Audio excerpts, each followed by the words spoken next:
Welcome to the DVD review show, which wishes everyone would shut up about the recession. Instead, my friends, let's converse about hippos, giraffes, zebras and lions. Let's chew the cud about Africa and the wonders of CGI and the unimpeachable benefits of animated film.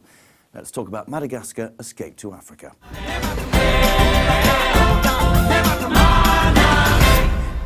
So, what's the plot? Well, 4 zoo animals are stuck on the island of Madagascar and are pining to return to their New York home. Despite their sterling efforts to rebuild a functioning airplane, the animals crash land into mainland Africa. The film's protagonist, Alec the lion, is reunited with his long-lost parents and must prove he is worthy of the family name. Mortimer clips. What makes you think that? We've lost engine 1.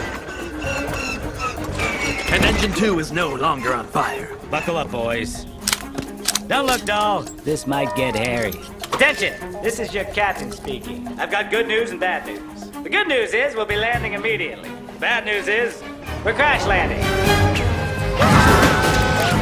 When it comes to air travel, we know you have no choice whatsoever. But thanks again for choosing Air Penguin.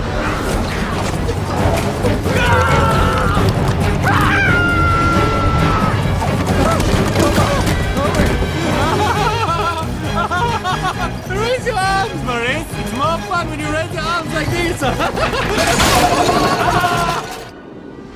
can fly!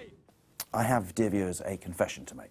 I have recently become a single man. Yes, unbelievable as it may sound, I found myself cast out from the cosy nook we call relationshipdom and hurled onto the glacial plains of single. I won't go into the wheres, the whys, or indeed the what, but suffice to say the pain has been deep, the soul-searching long, and the pizza consumption heavy. Face it, kids, there's nothing like a 14-inch American hot with cheesy stuffed crust to take away the pain.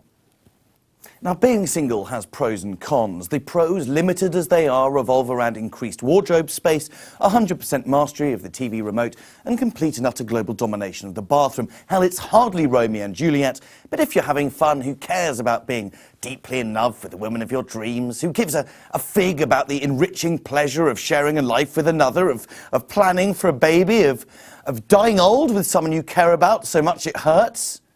It's fine, it really is. I'm absolutely fine, seriously. Sort of never been better.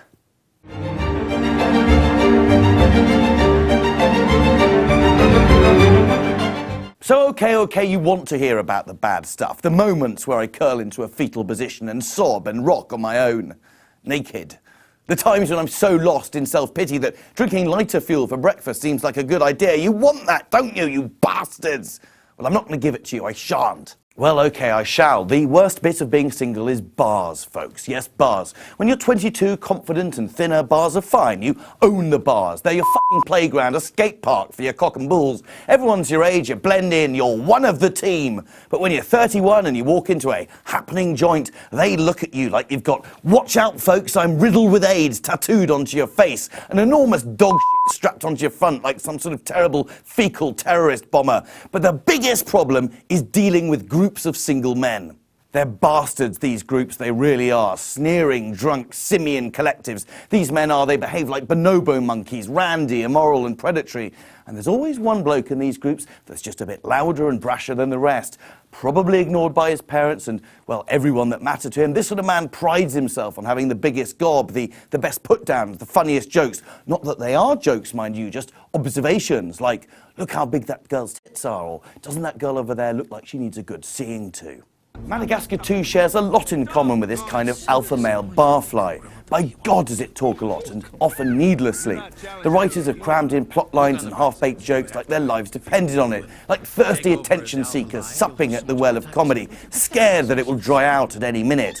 And part of the problem is that the film's protagonist, Alec the lion, gets most of the action in a plotline that's so derivative of The Lion King that this film should be arrested for shoplifting. Unfortunately, Alex, played by thirsty attention seeker Ben Stiller, is an utter bore. Charmless, irritating, and worst of all, deeply unamusing. The lion is worthy of an ornamental rug, perhaps, but that's about it. Through sheer overload, Madagascar 2 loses sight of the sheer silliness and joie de vivre that carried its predecessor. New characters, including Alex's dad and uncle, makes vanilla look exotic, whilst the movie's themes of responsibility and filial paternal bonding are so 2001. This isn't to say that there aren't moments of joy. The penguins are a sheer delight, as are their new partners in crime, the chimpanzees. And what's not to like about Sacha Baron Cohen's self-obsessed Lemur King. But when you start wishing that these bit part characters were the film's central characters, you know you've got a problem. It's a shame because the flick looks damn good and could have been a winner.